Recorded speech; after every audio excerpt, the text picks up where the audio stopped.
time. How are y'all doing today? Good! There we go. I love to hear that. Well, thank you for coming to Gator Country. My name is Josh. I'll be your speaker and here today.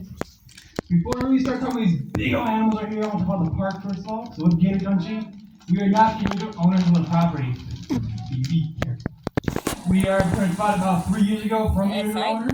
This park used to be a gator farm, and they farm all the gators for the meat and hide. We took it over, we shut that all down. We are purely a gator sanctuary. All you gotta worry about is getting that food. That's all they care about. No. Gators as well too. We're trying to always make sure they get taken care of. They're eating as much water as they can, and making sure they're all the right size pens as they need to be. James. Well, also Gator Country too.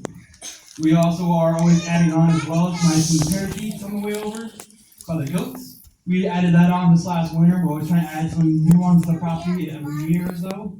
So always come back with something new and see around. Yeah, the goats can So always kind of feed the gators. Something, there's a bunch of free land in the back where the gator farm was originally.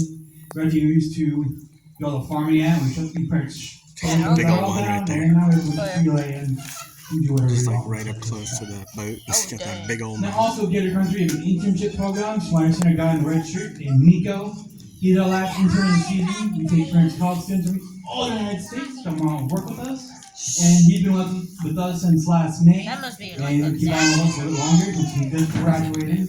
He has a little extra time on his hands and gracious to help us out through this rest of the season. Okay, we'll start our show today though. These guys you see, they're definitely pretty active right now. And they're definitely hungry. Now this all changes when it comes to winter time. Gators are cold-blooded animals, which means they need the heat of the sun to help warm their bodies up. And during the winter time, they can't do that. So how they survive this time, go through a state of life called brumation. Kind of like hibernation, what a bear does. But instead of falling asleep in the winter time, they shut their bodies down. They'll heart around 2 to 3 beats per minute, and will also stop eating as well too, which kind of helps us out. We go about 3 to 4,000 pounds of meat in a month easily. There's definitely a lot of meat going on around here. That one's showing. In the winter time, you gotta worry about that at all.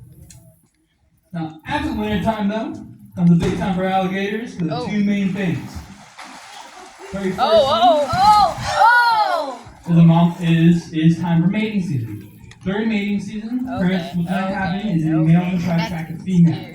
How they do this is they'll take his head and tail of the water, make a great big beat bellowing sound. That's how they get their girl. Whoever has the biggest louder sound will definitely get the girls. Gators love them big boys. And That must be why Joseph lowers his voice. You might see that big old gator just sitting right there being lazy, waiting for his That's why Joseph lowers his voice. He's the biggest gator ever. Joseph. 13.5 foot long, around 900 pounds. He's a big boy. And his main girl is Lipstick. I'll let you feed her right now. She's this girl just to my right. The big old pink lips on her. Just this right side right here. Actually, that's his main girl. So any gator gets around her, he does not like that. I tried a 12-footer one time. Tried to make him do slips and moves on her. He did not like that. He took that gator and suplexed him with his mouth. He did not like that gator at all. Yeah, that one way out there, make it this way. Oh, Yeah, God. that sucker As well too. What's gonna happen in the mating season? After dad attracts the girl, when he's done mating, mom is gonna stay with the eggs. Dad is not a good pot parent. So mom is a very good mom. Oh, there's that one. Also gonna happen too. Mom's gonna start making a nest. The nest is very crucial to the alligator. The two main things. First of all, it kind of protects the babies, but it also keeps the babies warm. And it's very crucial how warm they are too. Because apparently temperature in the nest controls the sex of the baby. See So that around big boy 87 coming. degrees and below girls, and 93 degrees and higher you guys. Also, when I say indicator rolls, guys are harder. I'm sorry, it is what it is. Don't touch your home folks, we got it here.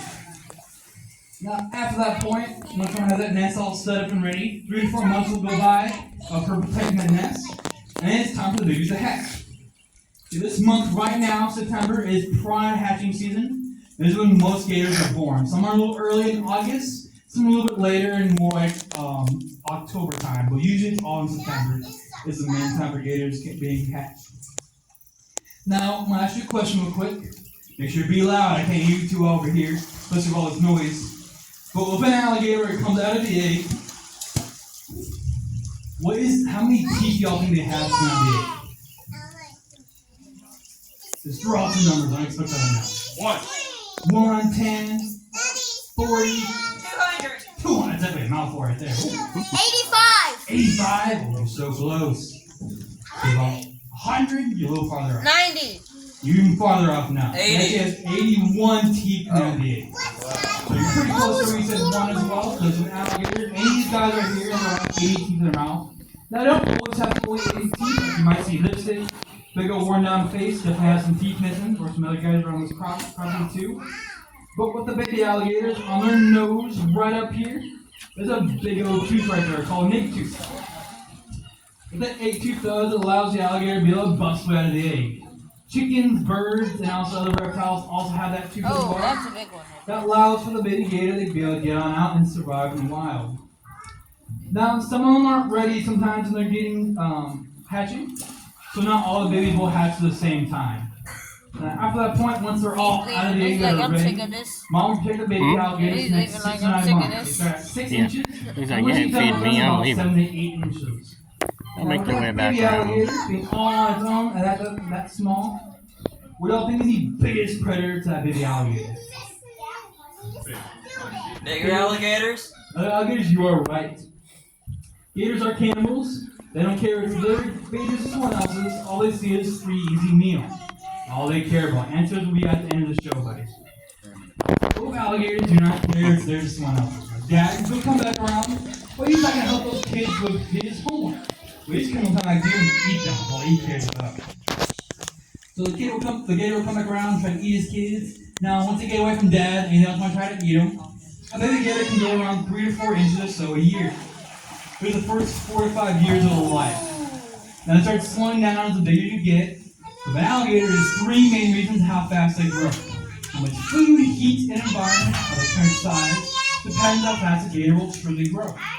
So the gator's lucky enough, by being in Florida, they can do almost a foot a year for the first few years of their life. Now, obviously, as you get bigger and bigger, you don't grow as fast, like Big Lou. He is not going to that 3 to 4 inches or so a year. He might do half an inch, if that, but because he's a big alligator, he needs so much food and a lot of heat, he'll really be able to grow that fast. So he's perfectly fine with how he is right now, too. Now we're moving from the gator's life cycle to about the gator themselves. Y'all tell me, how many pairs of eyelids y'all think a gator has? 2? 2 to 4? 2 on each eye. Huh? 2 on each eye. Heard 3. Who said 3? Hey, you're right on the money. They have 3 pairs of eyelids. I'll show you on Hercules right here. Very top of the eye, big old scaly plate. Used as protection. Because allows the alligator to shut their eye into their skull so you don't worry about busting their eyes when they're fighting. You might see some gators like Bugsy over here that those big old weird eyes. He got in a fight and sadly got his eye poked out. Even Big Blue, where he's at. I can always tell it's him, as you point out right now. See on his left eye, it's pointing toward you. The very front of it has a big old pink spot. That was from when he was also fighting that 12-footer that was trying to make his moves on lipstick. He bit him first, and then Big Blue finished the job after that. So they do fight, they don't always protect their eyes fully, but it does do better than nothing with these guys. Now this second pair of eyelids is just like ours, kind of comes underneath. Allows them to wink at the ladies, close their eyes when they want to fall asleep and such. Or even allows the alligator to be able to move the breathing eye as well.